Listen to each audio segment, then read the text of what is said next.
नमस्कार। मैं हूं एन के सिंह। डिस्कस टाइम्स में एक बार फिर से आपका स्वागत है।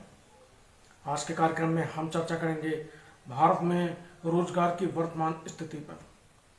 भारत के बाजार में रोजगार बुरे हाल में, नीति ऐसी होनी चाहिए जो काम आए संकट काल में।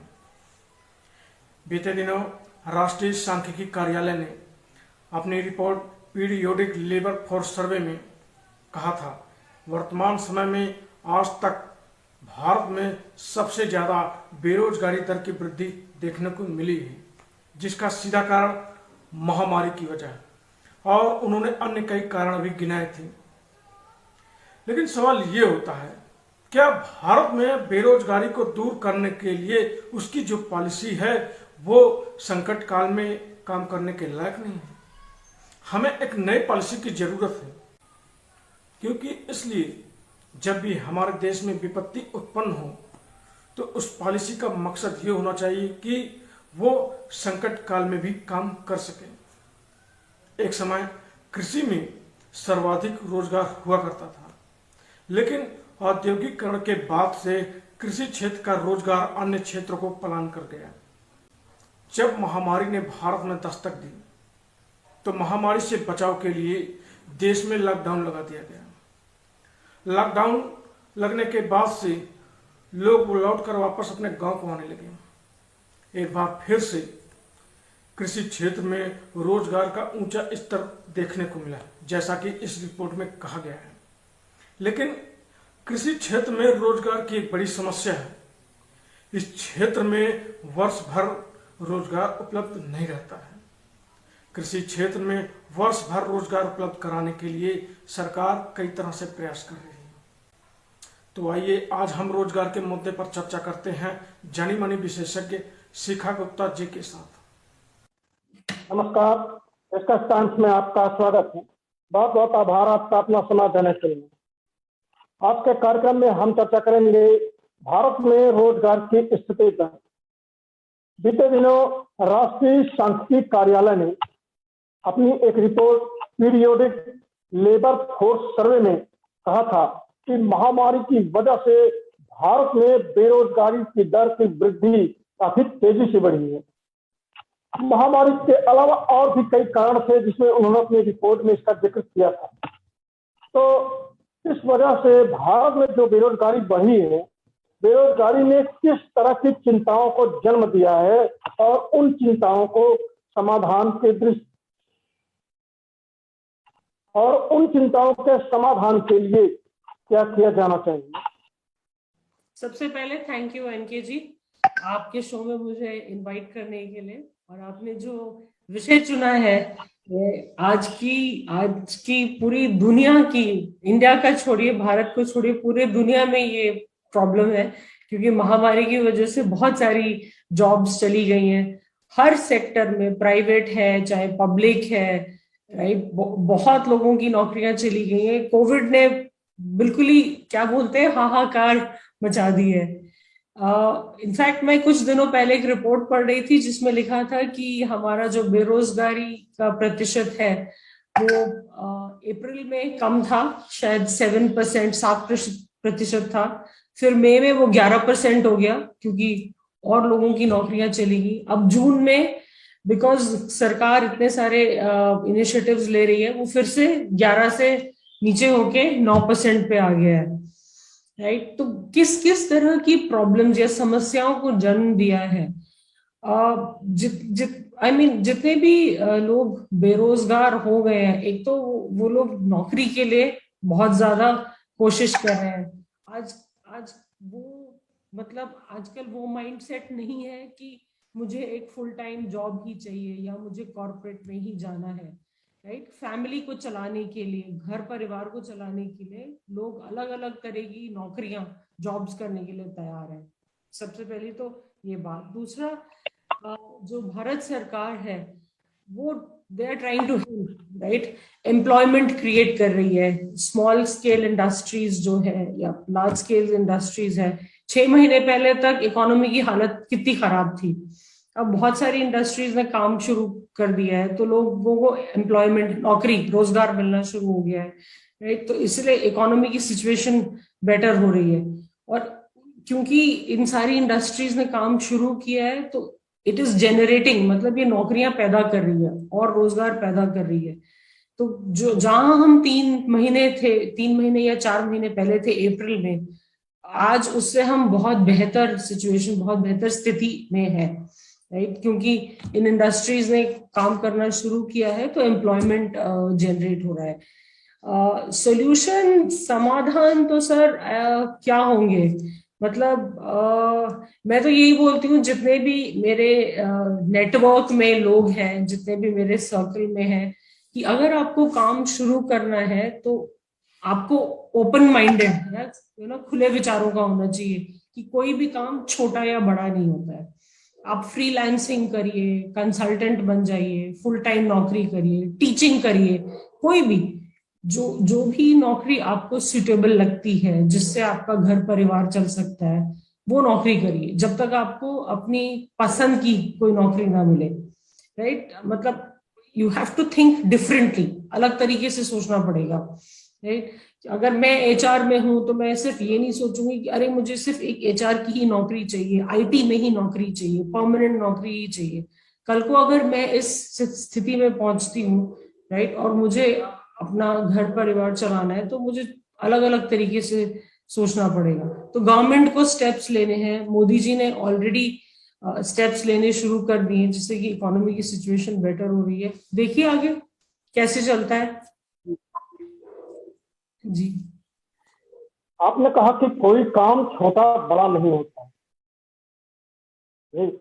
जी तो भारत में आप आमतौर पर एक लाइन आपने जरूर सुनी होगी, जो भारत में काफी ज्यादा प्रचलित है। उस लाइन का नाम है start your business without money, क्योंकि बेरोजगारों के लिए एक जिज्ञासा की तरह है, एक अच्छे संकेत की तरह है। लेकिन मैं ये पूछना चाहता हूं कि क्या कोई ऐसा बिजनेस है जिसको बिना मुद्रा के रूप में शुरू किया जा सकता है, ये जो कि बेरोजगारों के लिए एक वरदान साबित हो सकता है? नहीं, देखिए बहुत सारी कंपनीज, राइट, क्या बोलते हैं उसको, कॉर्पोरेट सोशल रिस्पॉन्सिबिलिटी के माध्यम से, उस मीडियम से बहुत सारी डिफरेंट अलग अलग तरह की स्कीम्स चला रही है। गवर्नमेंट भी अलग अलग तरह की स्कीम्स चला रही है। अब वो मेरे पे है, इंडिविजुअल के ऊपर है कि आप किस काम को बड़ा छोटा अपने लायक या अपने लायक समझते हैं या नहीं समझते हैं। क्या बोलते हैं उसको, ईगो, राइट। इंसान का अहम बहुत बड़ा होता है कि मुझे ये नहीं करना है, मेरे पास ये वाली डिग्री है, मेरे पास ये क्वालिफिकेशन है, मैं ये क्यों करूं। मतलब इंसान वो है एनके सर, जो टाइम के साथ, समय के साथ अपने आप को एडजस्ट करे। जैसे पानी होता है, मैं कितने लोगों को ये एग्जाम्पल देती हूँ पानी का। आप पानी को देखिए, ग्लास में डालें तो उस तरह से बन जाता है, नदी में है तो वैसे है, वाटरफॉल झरने में है तो वैसे। इंसान को पानी की तरह होना चाहिए कि एडजस्ट करे, हर स्थिति में, हर सिचुएशन में अडेप्ट करे। तो बहुत सारे ट्रेनिंग इंस्टीट्यूट्स हैं, वोकेशनल इंस्टीट्यूट्स हैं, एम्प्लॉयमेंट एजेंसीज हैं, अलग अलग तरह की नौकरियां अवेलेबल है मार्केट में।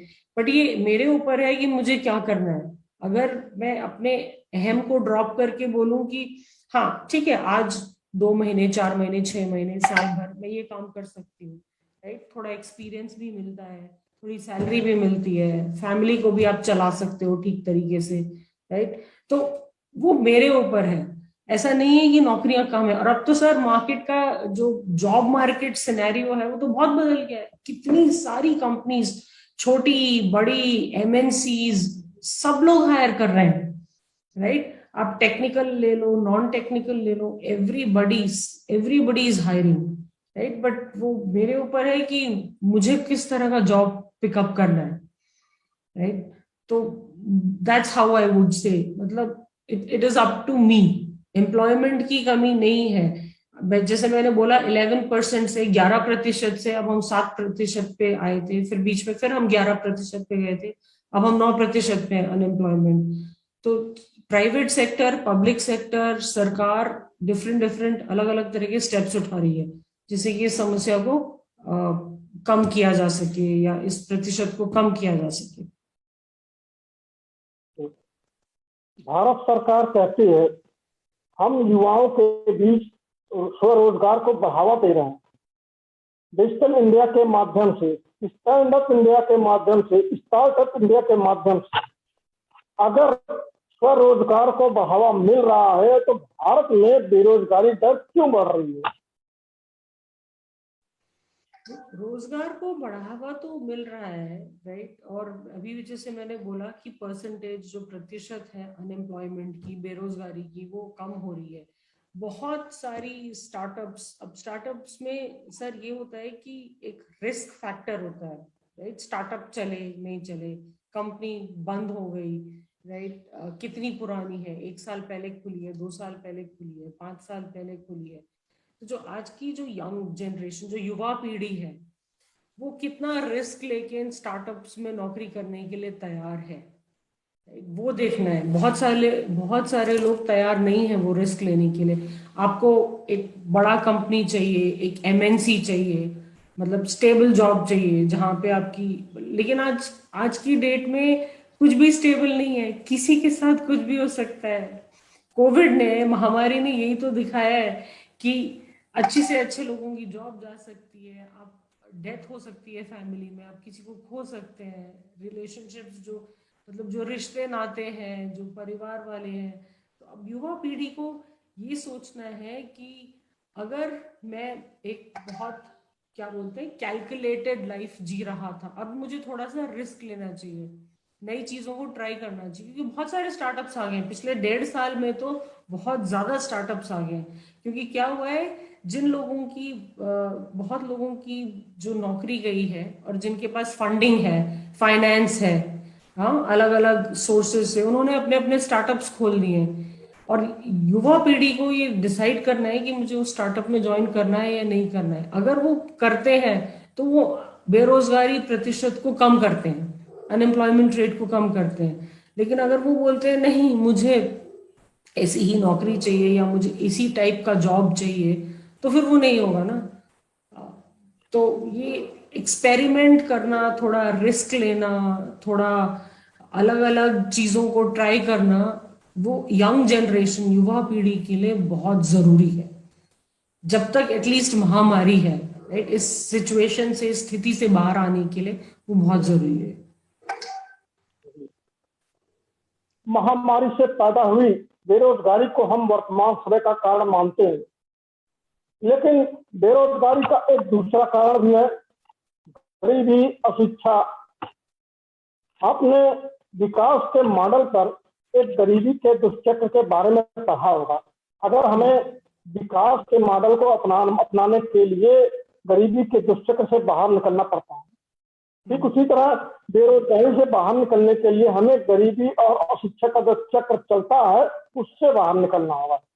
तो उससे बाहर निकलने के लिए हमें क्या करना होगा? आपने बहुत अच्छे तरीके से बोला। अशिक्षा, गरीबी, महामारी, ये सब क्या बोलते हैं, चक्र है, करेक्ट, अभिमन्यु चक्र या जो भी चक्र बोल लीजिए आप। आई थिंक मेरे हिसाब से सबसे पहले शिक्षा, राइट। जैसे बोलते हैं ना, पढ़ेगा इंडिया तो बढ़ेगा इंडिया, हाँ, बेटी पढ़ाओ बेटी बचाओ। सबसे पहले शिक्षा बहुत जरूरी है।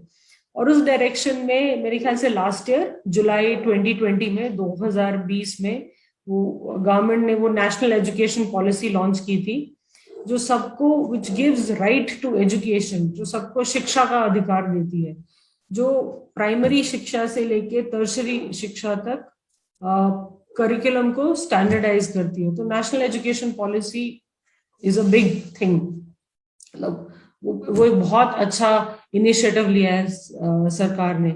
सेकंड, अगर शिक्षा होगी तो नौकरी मिलेगी, अगर नौकरी मिलेगी तो गरीबी कम होगी। एक तरीका ये है देखने का। दूसरा तरीका ये है कि शिक्षा कैसे मिलेगी। शिक्षा मिलने के लिए, अगर एजुकेशन मुफ्त नहीं है, फ्री नहीं है, आपको पैसे देने, लेकिन आप इतने गरीब हैं कि आप वो एजुकेशन, वो शिक्षा अफोर्ड नहीं कर पा रहे हैं, राइट, पैसे नहीं दे पा रहे हैं पढ़ने के लिए, तो आप पढ़ेंगे कैसे? तो एक तो जो फ्री एजुकेशन सरकार प्रोवाइड कर रही है, वो सबको अवेल करनी चाहिए, मतलब सबको पढ़ना चाहिए। उससे पहले शिक्षा, गरीबी मिटाने का एक तरीका है पॉपुलेशन, जनसंख्या control, right. I mean population control बहुत जरूरी है। लोगों को शिक्षा देना, एजुकेट करना कि हम दो हमारे दो काफी हैं, राइट। उससे ज्यादा की जरूरत नहीं है, क्योंकि आप छोटा परिवार होगा, सुखी परिवार होगा, आपके पास पैसे ज्यादा होंगे, सबको खाने को ज्यादा मिलेगा, आप बच्चों को पढ़ा सकेंगे, अच्छी शिक्षा देंगे, तब एम्प्लॉयमेंट, तब रोजगार मिलेगा, राइट। तो मेरे हिसाब से गरीबी से पहले आता है जनसंख्या कंट्रोल, राइट। पॉपुलेशन कम होगी तो छोटी फैमिली होगी, खाने के लिए ज्यादा होगा, आपके पास पैसे होंगे बच्चों को पढ़ाने के लिए, पढ़ेंगे तब नौकरियां मिलेंगी, तो पढ़ेगा तो बढ़ेगा इंडिया। तो वही है बस, आई मीन देखना है। और जो अलग अलग स्कीम्स भारत सरकार निकाल रही है, इन सब स्कीम्स का फायदा उठाना और देखना कैसे। और और वो जो छोटे छोटे जो गांव हैं, कस्बे हैं, टाउन्स हैं, उनमें भी लोगों को आगे आके पढ़ना चाहिए, राइट। पेरेंट्स को, माँ बाप को, बच्चों को एनकरेज, प्रोत्साहन देना चाहिए कि पढ़ाई करें, क्योंकि आजकल पढ़ाई के बिना, मतलब आजकल क्या, कभी भी पढ़ाई के बिना आप कुछ नहीं कर सकते। एक जो कहते हैं ना, एक मिनिमम एजुकेशन, कम से कम आप 12th स्टैंडर्ड करें, 12वीं पास करें, या कम से कम आप एक ग्रेजुएशन करें, जिससे कि कोई तो एक अच्छी नौकरी मिल जाए, ठीक है। बहुत मत पढ़िए, एटलीस्ट। और अगर आप बेटी को पढ़ाते हैं, राइट, तो आप एक पूरे परिवार को पढ़ाते हैं, क्योंकि एक बेटी माँ बनती है, बहू बनती है, बीवी बनती है। एक बेटी ही जब माँ बनती है, बच्चों को पढ़ाती है आगे, राइट। तो पढ़ाई, शिक्षा सबसे ज्यादा जरूरी है। जब तक शिक्षित नहीं होगा भारत, तब तक नहीं बढ़ेगा भारत। और शिक्षा ही एम्प्लॉयमेंट को जनरेट करेगी, राइट, रोजगार जनरेट करेगी। तो भारत के बाजार में रोजगार बुरे हाल में, नीति ऐसी होनी चाहिए जो काम आए संकट काल में। भारत में वर्तमान में रोजगार की जो संरचना है, इसका जो स्ट्रक्चर है, वो हमें लगता है कि वो संकट काल में मुफीद साबित नहीं हो पाती। तो भारत की रोजगार संरचना को संकट काल में भी मुफीद बनाने के लिए हमें क्या करना चाहिए? ये तो बहुत बड़ा सवाल है। मोदी मोदी जी आंसर कर सकते हैं, मैं तो बहुत छोटी हूँ। बट फिर भी मेरे हिसाब से, जैसे मैंने बोला, बहुत सारी जो स्कीम्स चला रखी है, नेशनल एजुकेशन पॉलिसी है, या एम्प्लॉयमेंट रेट, जैसे मैंने बताया, छोटा, क्या बोलते हैं, small industries, medium, large industries, जैसे जैसे धीरे धीरे लोग काम पे वापस आ रहे हैं, इसमें बहुत सारी इंडस्ट्रीज ने रोजगार को जनरेट किया है। लेकिन 6 महीने पहले तो हालत ही बहुत खराब थी, राइट। घर से कोई बाहर नहीं निकल रहा था, कितने लोगों के पास जो, क्या बोलते हैं, ऑन द फील्ड लोग थे, राइट, लोगों के पास खाने को नहीं था, बहुत मुसीबत थी। लेकिन अब जितनी भी इंडस्ट्रीज स्टार्ट हुई हैं, स्मॉल, मीडियम, लार्ज, छोटी, बड़ी, मध्यम वर्गीय, राइट, सब ने रोजगार को जनरेट किया है, राइट। और धीरे धीरे इकोनॉमी की जो स्थिति है वो इम्प्रूव हो रही है, राइट। बट थोड़ा टाइम लगेगा, क्योंकि अभी बात कर रहे हैं थर्ड वेव की, कि सितंबर या अक्टूबर में महामारी का थर्ड वेव आएगा और इम्पैक्ट होगा। जैसे आईटी वगैरह है, वो तो सब घर से ही काम कर रहे हैं, उनके एम्प्लॉयमेंट में कोई फर्क नहीं पड़ा, राइट। सबके पास लैपटॉप है, इंटरनेट कनेक्शन है, तो आईटी तो सारा घर से काम कर रहा है। सोचना उन लोगों के बारे में है जो फील्ड में काम करते हैं, राइट। मैन्युफैक्चरिंग सेक्टर हो गया, बहुत सारे ऐसे सेक्टर हैं, उत्पादन जो करते हैं, राइट, उनके बारे में। तो इसीलिए वो जो स्मॉल स्केल और मीडियम स्केल इंडस्ट्रीज हैं, उसने वो रोजगार जनरेट किया है। आईटी जैसे लोगों को ज्यादा फर्क नहीं पड़ा, ऑफिस से काम करो या घर से काम करो, फोन और लैपटॉप होना चाहिए या इंटरनेट कनेक्शन होना चाहिए, राइट। तो आई थिंक ये जो इंडस्ट्रीज में रोजगार देने का जो प्लान है, जो गवर्नमेंट जो स्टेप्स ले रही है, सरकार जो कर रही है, इस दिशा में और ज्यादा सोचना चाहिए, जिससे कि जो रोज अनएम्प्लॉयमेंट का जो परसेंटेज है वो कम हो, राइट। अभी हम 11 से 9 आए, 9 से शायद 7% भी हुआ, अब 7% से नीचे जाना चाहिए। तो क्या चेंजेस करने चाहिए वो तो आपको सर प्राइम मिनिस्टर ही बताएंगे कंट्री के कि वो क्या सोच रहे हैं। बट हाँ, ये जो इंडस्ट्रीज स्टार्ट की है, इकोनॉमी बेटर हो रही है, आई थिंक उसी डायरेक्शन में हमें आगे जाना चाहिए।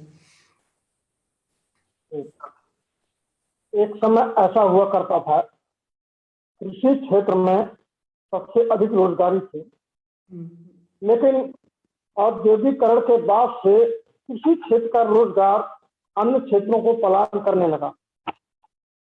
लेकिन इस महामारी ने एक बार फिर से कृषि क्षेत्र में रोजगार को उच्च स्तर पर लाया है। लेकिन समस्या ये है, कृषि क्षेत्र में पूरे वर्ष रोजगार उपलब्ध नहीं होता, वो महज कुछ समय के लिए होता है। तो इस समस्या के निदान के लिए हम क्या कर सकते हैं जिससे बेरोजगारी दर को न्यूनतम किया जा सके? हम ऑलरेडी कर रहे हैं ना सर। आप देखिए, गवर्नमेंट जो भारत सरकार है, कितने 80 से 90%, 80 या 85 या 80 to 90% कृषि सेक्टर फार्मर्स को सपोर्ट करती है, ग्रांट्स देती है, लोन्स देती है, राइट, जिससे कि उनका घर चल सके। और किसान पैदा नहीं करेगा तो खाएगा क्या, और किसान पैदा नहीं करेगा तो हम लोग क्या खाएंगे, राइट, बेसिकली। तो जो भी गवर्नमेंट सपोर्ट करी 80 to 85%, और जो भी ये जो कृषि क्षेत्र में जो छोटे किसान हैं, राइट, जो छोटे छोटे किसान हैं जिनके पास कम जमीनें हैं, जो कम उत्पादन कर सकते हैं, इनके लिए जो जितनी भी फैसिलिटीज, जो ग्रांट है, जो लोन की स्कीम चला रखी है, आई थिंक बहुत ही मतलब बहुत ही बड़ा कदम है, और भारत सरकार उसको सपोर्ट कर रही है। ये भी एक बहुत ही बड़ी बात है, क्योंकि बहुत ज़रूरी है, राइट, किसान को सपोर्ट करना। तो अभी 80 to 85, 80 से 85% हम सपोर्ट कर रहे हैं। एक वो दिन भी आएगा जब 100%, 100% हम कृषि क्षेत्र को सपोर्ट कर रहे हैं। और कृषि के साथ ये है कि बहुत क्या बोलते हैं, सीजनल, मौसम पे डिपेंड करता है। ज्यादा बारिश आ गई, फसल खराब हो गई, सूखा पड़ गया, फसल खराब हो गई, तो इन सब लोगों के जीवन पे बहुत बड़ा असर पड़ता है, क्योंकि अगर फसल नहीं है तो क्या बेचेंगे, और क्या बेचेंगे तो क्या खाएंगे, राइट। तो जितना भी भारत सरकार सपोर्ट कर रही है आज की डेट में, मतलब मेरे लिए तो इट्स वेरी कमेंडेबल, मतलब बहुत खुशी की बात है। बट इसी डायरेक्शन में हमें और आगे काम करना है कि एक वो दिन आएगा जब हम 100%, 100% किसानों को सपोर्ट कर पाएंगे। और आई एम श्योर सरकार इस दिशा में सोच रही है। महामारी के दौरान बड़ी संख्या में लोग बेरोजगार हुए। इन सभी को मानसिक समस्याओं का सामना करना पड़ा। तो जो लोग बेरोजगार हुए हैं वो अपने आप को कैसे मोटिवेट रख सकते हैं? ये तो बहुत बहुत बहुत बड़ी प्रॉब्लम, समस्या, आप जो भी कह लीजिए, क्योंकि मैं ह्यूमन रिसोर्सेज में हूँ, एचआर मेरा काम है, लोगों को जॉब्स देना, नौकरी देना, राइट। तो मेरे खुद के नेटवर्क में, सर्कल में इतने इतने लोग हैं जिनकी जॉब्स चली गई हैं, और इसलिए नहीं क्योंकि वो क्या बोलते हैं, बैड परफॉर्मर्स, खराब परफॉर्मर है, काम नहीं करते, डीले है या बेकार है, इसलिए क्योंकि कंपनीज, बहुत सारी कंपनीज ने मशीन्स, क्या बोलते हैं, आर्टिफिशियल इंटेलिजेंस यूज करना ज्यादा शुरू कर दिया, या कॉस्ट ऑप्टिमाइजेशन, मतलब लोगों को कम करो, कंपनी की कॉस्ट कम करो, तो लोग निकालना इज बहुत इजी, बहुत आसान हो जाता है। मोटिवेट बहुत सारे तरीके हैं। अब जैसे मैंने बोला था अभी थोड़ी देर पहले कि युवा पीढ़ी को वो रिस्क लेना चाहिए, अलग अलग चीजें ट्राई करनी चाहिए, राइट, कि स्टार्टअप के साथ काम करें, या कोई काम छोटा बड़ा नहीं होता। ऐसी मोटिवेटेड रहने के लिए जब तक आपके पास नौकरी नहीं है, सीखिए, कीप लर्निंग, राइट। अलग आजकल इतने सारे ऑनलाइन कोर्सेज हैं, फ्री प्रोग्राम्स चालू हैं, अपने आप को हमेशा अपग्रेड करते रहिए, कुछ ना कुछ सीखते रहिए, कुछ ना कुछ पढ़ते रहिए, अपना ज्ञान बढ़ाते रहिए, जो भी आपका डोमेन है, जो भी आपका फील्ड है, उसके बारे में अलग अलग ट्रेनिंग प्रोग्राम्स अटेंड करिए, नॉलेज बढ़ाइए। एक तो ये तरीका है। सेकंड, जब तक नौकरी नहीं है, किसी ना किसी, क्या बोलते हैं उसको, एनजीओ, नॉन गवर्नमेंटल ऑर्गेनाइजेशन, कोई ना कोई सीएसआर एक्टिविटी में अपने आप को इन्वॉल्व करिए, कुछ सोशल वर्क करिए, कुछ वॉलंटरी करिए, जिससे कि थोड़ा मन को शांति मिले, थोड़ा समाज की हेल्प हो, राइट। घर पे बेकार बैठने से तो क्या है। तीसरा, कभी भी ये मत सोचिए कि, क्या बोलते हैं उसको, सेल्फ पिटी, खुद पे दया करना छोड़िए कि मैं बेकार था, मुझे निकाल दिया, मैं किसी काम का नहीं हूँ। खुद वो सेल्फ पिटी जो होती है ना, वो होता है मानसिक तनाव, डिप्रेशन, राइट, उसमें आपको खींच के ले जाता है। पढ़िए, लिखिए, अपनी नॉलेज बढ़ाइए, सोशल एक्टिविटीज करिए, समाज के लिए कुछ करिए, और साथ साथ जॉब के लिए भी इंटरव्यू देते रहिए, ट्राई करते रहिए। कहीं ना कहीं तो मिलेगा ना कोई कंपनी तो हायर करेगी जब आप में वो काबिलियत, कैपेबिलिटी है और आप कर सकते हैं। और लास्ट, वो सेल्फ पिटी, खुद पे दया खाना, तरस खाना, मैं बेकार हूं, मैं ऐसा बोल दिए, वो करना छोड़िए। आई थिंक लास्ट थिंग, आखिर में, अगर आपके पास एक अच्छा फ्रेंड सर्कल है, दोस्त है, पड़ोसी हैं, कजिन्स हैं, उनके साथ मिलिए जुलिए। क्योंकि क्या होता है, जिसकी नौकरी चली जाती है ना, वो अपने आप को एक कमरे में बंद कर लेता है। ज्यादातर यही देखा गया है कि लोग क्या कहेंगे, तेरे को निकाल दिया, समाज क्या कहेगा, तू बेकार बैठा है घर पे। नहीं, कितने लोगों की जॉब गई है, तो लोगों से मिलो जुलो, बातचीत करो, नेटवर्क बढ़ाओ। बल्कि अपने नेटवर्क में लोगों से बात करो। जैसे हम सबके नेटवर्क में लोग होते हैं, अलग अलग कंपनी से होते हैं, अलग अलग सेक्टर से होते हैं। अपने बारे में बात करो, अपनी स्किल्स के बारे में बात करो, क्या क्या आता है आपको। क्या पता है किसी के पास कोई नौकरी हो जो आपके लिए सुटेबल हो। तो सोशलाइज करना, लोगों से बात करना, अपने बारे में बताना, वो भी बहुत इम्पोर्टेंट है। ना कि दया करना, तरस खाना और एक लोगों से कट जाना, वो सब, उससे कुछ फायदा नहीं है। तो मोटिवेट रहने के तो काफी तरीके हैं। और सबसे बड़ी चीज है, मैं बिलीव करती हूँ एनके सर, कि हेल्प करो, किसी दूसरे की हेल्प करो। चाहे वो महिला है जो परेशान है, चाहे वो बच्चा है जो परेशान है, चाहे वो युवा पीढ़ी है जो परेशान है। सोसाइटी में, समाज में हेल्प करो, कोई सोशल वर्क करो। बड़ा बड़ा अच्छा लगता है, बड़ी शांति मिलती है मन को कि चलो आज कुछ तो किया।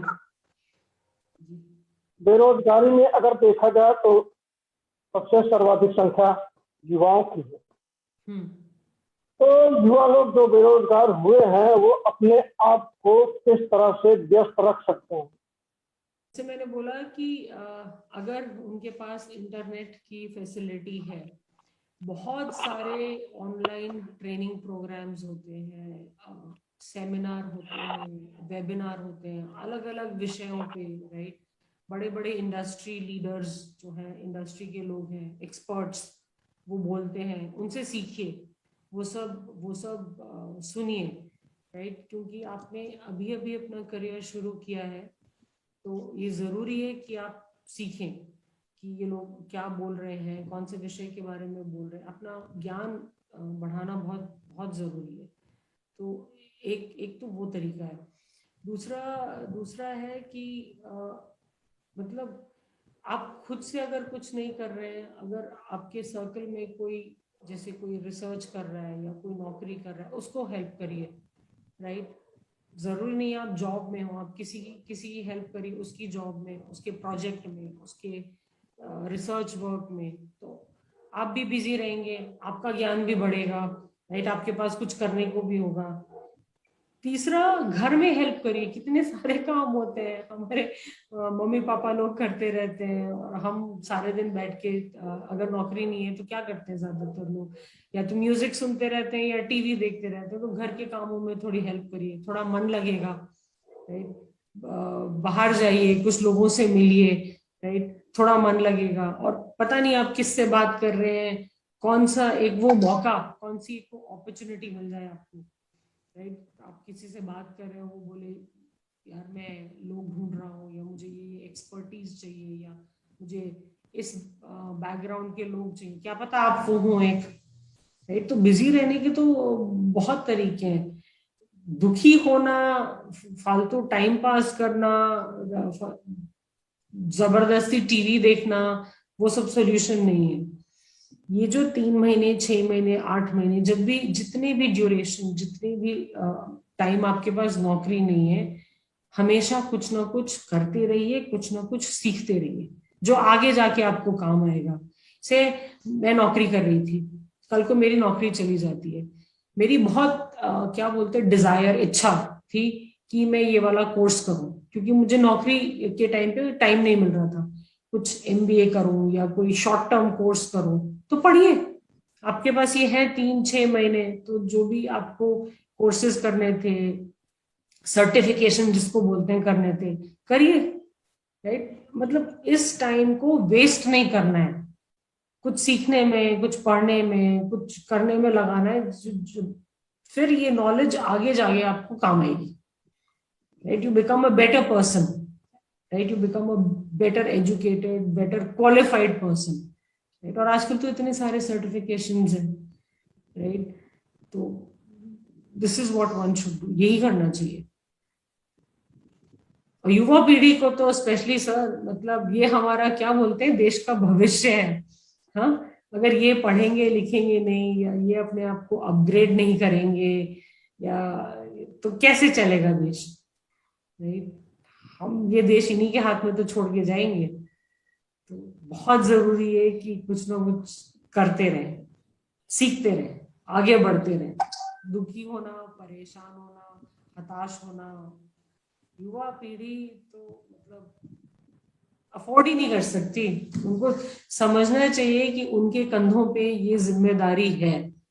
राइट, और आजकल क्या 20, 22, 24 साल के लोगों की नौकरी जा रही है, बहुत यंग है। मैंने सुना भी है, नाम तो नहीं ले सकती, बट एक दो चार लोगों ने सुसाइड भी कर लिया है, क्योंकि इतने परेशान हो गए थे, नौकरी नहीं है, समाज वाले ताने देते थे, फ्रेंड्स ताने देते थे। मरना या डिप्रेशन में जाना इसका कोई सोल्यूशन नहीं है। कोई लाइफ में कितनी सारी सिचुएशंस आती हैं, कितनी सारी स्थिति आती है, कुछ जीवन इसी का नाम है ना, up down up down. Heart beat भी तो ऐसे ही होती है, दिल की धड़कन ऊपर नीचे ऊपर नीचे, स्ट्रेट लाइन होती है तो मतलब आदमी मर गया ना। अगर जीवन है तो क्या बोलते हैं, संघर्ष है, संघर्ष है तो जीवन है। अगर सब कुछ ठीक ठाक चलता रहे तो क्या मतलब है। तो किसी किसी कोई एक्सीडेंट होता है, किसी का कोई बीमार होता है, किसी की नौकरी जाती है, सब पार्ट ऑफ लाइफ। उससे आगे बढ़ो, मूव ऑन, कुछ करो, कुछ सीखो, आगे बढ़ो, ना कि दुखी होना, परेशान होना, जाके सुसाइड करना।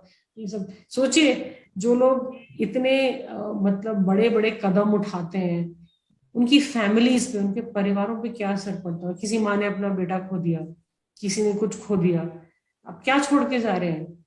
आपको लगता है I mean, भागना, पलायन करना, जैसे आपने बोला, राइट, भागना, पलायन, एस्केपिज्म, पलायन करना इज द इजीएस्ट थिंग, वो तो सबसे आसान काम है।